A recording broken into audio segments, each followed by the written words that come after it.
Xavier, entrepreneur, passionné du bio, écologie, santé naturelle, psycho.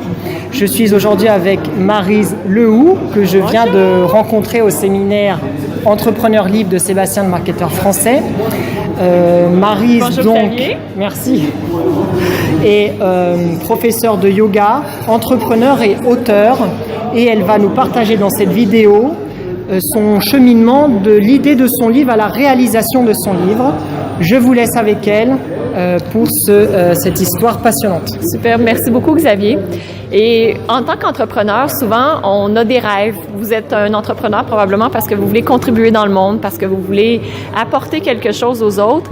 Et peut-être que vous avez, comme moi j'avais, quelque chose qui bloque. Un de mes rêves, mon grand rêve, c'était d'écrire un livre. Donc, j'ai commencé à 12 ans, donc c'était vraiment mon rêve de devenir écrivaine. À 12 ans, j'ai commencé à écrire un livre et j'ai fait environ une 60aine de pages. Donc, j'ai écrit mon livre et j'étais une jeune fille qui avait très peu confiance en elle, qui était très timide. Et ce que j'ai fait pour pouvoir me redonner confiance en moi, j'ai montré mon livre à une personne de confiance. Donc, je voulais avoir le retour de cette personne et surtout qu'elle m'encourage. Donc, j'ai montré mon livre à une personne de confiance et cette personne, ce qu'elle a fait, c'est elle a lu le livre et ensuite elle m'a dit « Maryse, est-ce que c'est toi qui as écrit ça? » J'ai dit « Oui, c'est bon, hein? » Et la personne m'a dit « Maryse, ça se peut pas que ce soit toi qui as écrit ça parce que c'est trop bon pour que ce soit toi qui l'aies écrit. » Donc là, ça a été un choc. Et la personne a continué en me disant, de toute façon, fais-toi pas d'idées, ne rêve pas, c'est impossible de devenir écrivaine. Il y a pratiquement pas d'écrivains qui peuvent vivre de leur écriture, donc oublie ça, ces idées-là. Et j'ai été vraiment sous le choc. C'était une grande tristesse pour moi de recevoir ça parce que j'allais vers cette personne pour augmenter ma confiance en moi, pour pouvoir oser peut-être présenter mon livre à un éditeur qui était mon rêve et ça a complètement détruit mes rêves. Et ce que j'ai fait, c'est que j'ai pris le livre que j'avais écrit à ce moment-là et j'avais une grande tristesse à l'intérieur de moi et je suis allée près d'un feu et j'ai brûlé mon livre. Donc, le livre que j'avais, dans lequel j'avais mis autant de cœur, autant de moi pour pouvoir en faire un bon livre, je l'ai brûlé. Et lorsque j'ai vu le livre se brûler, c'est comme si j'avais une partie de mon âme, ou même mon âme au complet, qui se consumait en même temps. Il y a eu un froid qui est apparu, c'était atroce. Et suite à cette expérience, j'ai complètement mis mon rêve de côté. J'ai décidé de devenir comptable comme ma mère était comptable. J'ai décidé d'avoir des enfants, de me marier d'abord, ensuite de ça d'avoir des enfants, de travailler, avoir un emploi comme fonctionnaire. Donc j'ai vraiment suivi le parcours typique de n'importe qui dans la société. Et lorsque j'ai eu les enfants, je ne sais pas si vous avez des enfants, mais peut-être que si vous en avez, vous savez à quel point ça nous change à l'intérieur de nous. Il y a comme une flamme qui se réveille. Et là, j'ai reconnecté avec certains de mes désirs, dont le désir d'écrire un livre. Mais j'avais tellement de traumatismes reliés avec cette expérience, un peu de colère aussi, parce que je me disais, mais je suis vraiment fâchée de ne pas avoir pu écrire ce livre, que ce que j'ai fait, c'est que je suis retournée à l'université, donc j'avais fait des études de comptable, expert comptable, j'avais travaillé dans des grands cabinets comptables, et je suis retournée à l'université pour non pas aller en littérature comme la logique nous inviterait à le faire, mais plutôt je suis retournée à l'université pour étudier en traduction. Donc je suis allée à l'université en traduction parce que j'étais incapable moi-même d'écrire. Donc je me suis dit, en traduisant les écrits de quelqu'un d'autre, ça va me rapprocher petit peu à la passion que j'avais déjà lorsque j'étais enfant. Donc j'ai commencé par traduire les écrits des autres. Ensuite de ça, j'ai continué en rédaction. Donc finalement, j'ai fait l'équivalent d'une licence à l'université en traduction et rédaction. Donc au Québec, c'est un bac en traduction-rédaction.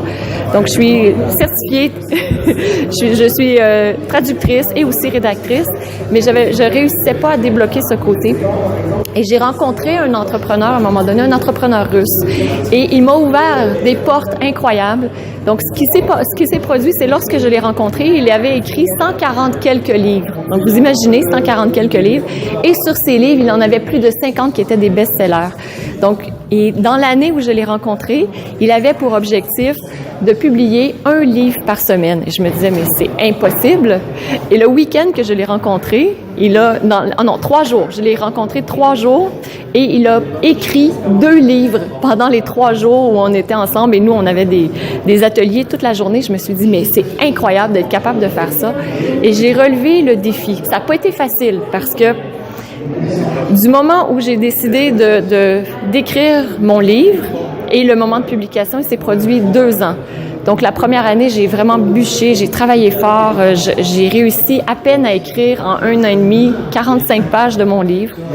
Les événements du 13 novembre se sont produits. J'étais à Paris lorsqu'il y a eu les attentats terroristes et ça l'a complètement changé ma vision. Donc, j'ai recommencé au complet à écrire mon livre. En 2 mois, j'ai écrit la moitié de mon livre et dans les 4 derniers jours, j'avais débloqué tellement de choses à l'intérieur de moi que j'ai pu écrire la dernière moitié de mon livre en 4 jours, même si j'avais des séminaires et tout. Donc, c'était une expérience tellement révélatrice. J'ai enlevé énormément de peur et surtout, j'ai repris mon droit d'être et j'ai repris le droit de rêver. Puis ça, c'est extraordinaire lorsqu'on est un entrepreneur parce que c'est ce qui nous fait vibrer. Je sais pas vous, mais moi, c'est ce qui me fait vibrer de rêver et d'oser mettre en place ses rêves. Donc, mon premier livre qui s'appelle Le Yoga Rose raconte mon histoire, mon parcours, comment j'ai fait pour, à partir des attentats du 11 septembre 2001 jusqu'au 13 novembre 2015, comment j'ai fait pour pouvoir passer d'un état d'une personne terrorisée à une personne qui, même si j'étais à 10 minutes de l'endroit où il y a eu les attentats à Paris, j'étais sereine et je n'avais pas besoin de faire des respirations n'importe quoi. J'étais naturellement sereine à l'intérieur de moi. Donc, ça a été vraiment un parcours initiatique et c'est environ en 10 minutes par jour peut-être que j'ai pu réaliser ça. Et ce que j'explique dans mon livre, je vais vous le montrer parce que c'est un peu comme mon bébé. Le Yoga Rose, zen, heureuse et radieuse. Ce que j'explique, c'est mon parcours à moi, le parcours d'étudiantes qui ont été avec moi parce que j'ai plus de 30 000 étudiantes qui me suivent régulièrement.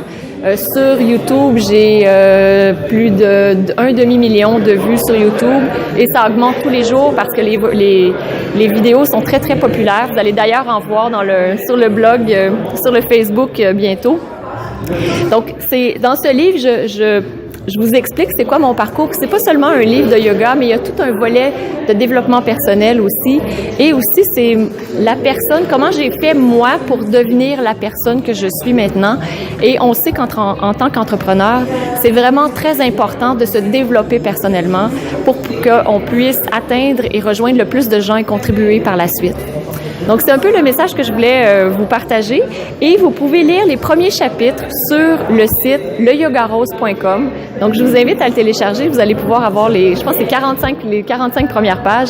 Et vous allez commencer à voir qu'est-ce que le yoga, ma façon de le voir. Et que le yoga, c'est pour moi la première technique de développement personnel qui a existé sur la Terre il y a plus de 5000 ans. Et on utilise encore les concepts maintenant dans le développement personnel occidental.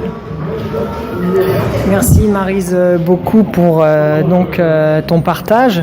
Ce qui m'inspire dans ce que tu as dit, c'est que malgré que tu aies vécu quelque chose de douloureux par rapport à un proche qui est quelque part un peu brisé ton rêve, ce qui te tenait à cœur et que ça a été violent, dur, souffrant. Énorme. Et voilà, et que pendant des années, des années se passent où finalement, tu es loin de ce que tu ressentais déjà toute petite. Et finalement, petit à petit, tu te rapproches de ton rêve et tu le saisis et tu le transformes et ça en fait quelque chose de merveilleux parce que tu touches plein de gens chez qui ça réveille toutes ces énergies positives, toute cette vocation, tout ce courage de vivre ce qu'on veut. Et moi, c'est aussi pour ça que j'apprécie de faire des interviews comme ça, c'est pour donner un témoignage que oui, c'est possible d'incarner ce qu'on aime, d'être ce qu'on veut être et non pas de se résigner à se victimiser ou à se résigner à des apparences extérieures, c'est la crise, il pleut, pour justifier son résignement intérieur. Non, je trouve que c'est tellement mieux de vivre ses rêves et que c'est possible en fait et qu'il faut aller au-delà de ce qu'on peut voir et au-delà de ces blessures ou des frustrations qu'on a vécues, quoi. Sais-tu combien de temps ça m'a pris pour pouvoir, du moment où j'avais 12 ans jusqu'à maintenant, pour pouvoir publier mon livre? J'ai eu besoin de 30 ans. 30 ans de développement personnel, spirituel, pour réussir à passer à travers les blocages que j'avais pour pouvoir le faire. Donc, à travers ça, j'ai énormément grandi comme personne.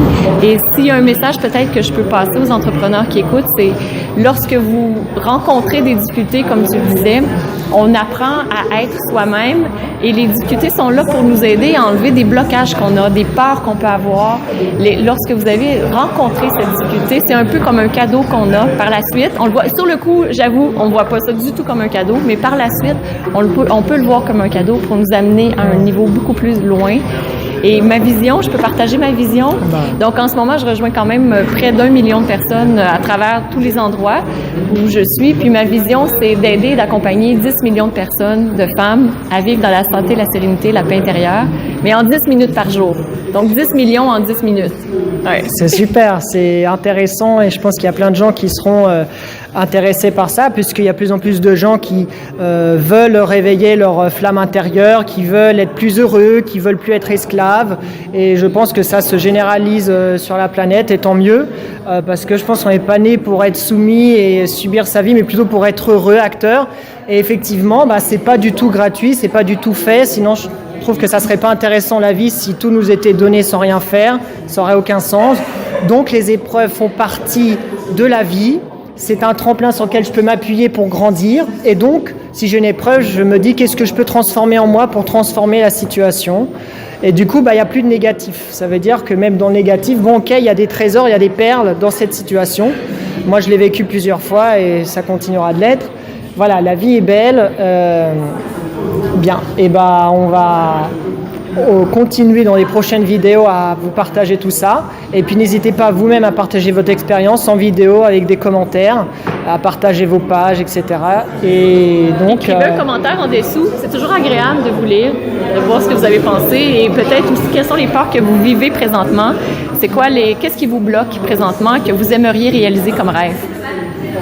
Et on espère vous trouver au prochain Entrepreneur Libre en 2017 avec Sébastien, le marketeur français. On vous enverra aussi l'information. Merci. Bye.